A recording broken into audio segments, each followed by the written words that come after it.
Welcome to the PrintGizmo tutorial series. Today we're going to talk about products and prices and how the workflow has changed. Let's go under the drop down for products and prices. Click on products and services. We can now see we have tabs for all products and services, catalog products, quote products, and then services.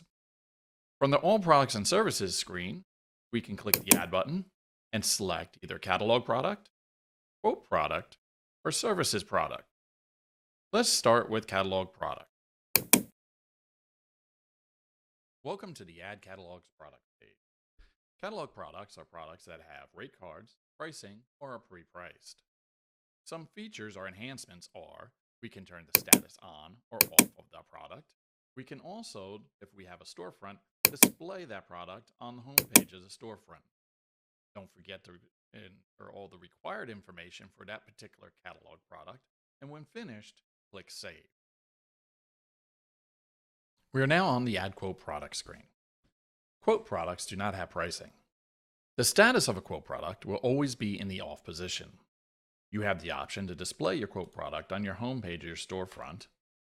You will select your printers from a printer pool. And from that defined pool, you can also select which printers you would or would not like to use for this particular product.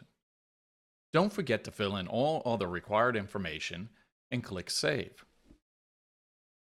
This is the Add Service screen. A service could be laser or mail shop services, direct mail, new hire kit, or postage, to name a few. You have the ability to toggle the status of the service on or off. You can activate sizes.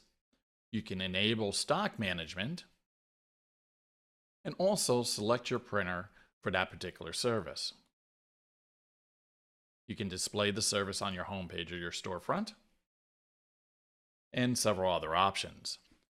Don't forget to fill in everything required for that service and click Save. Thank you for watching this PrintGizmo tutorial series. We hope it was helpful. If you have any questions, please feel free to contact one of our support gurus, either through the chat function of your dashboard or through email via support@elinks.com. Thank you again for watching and have a wonderful day.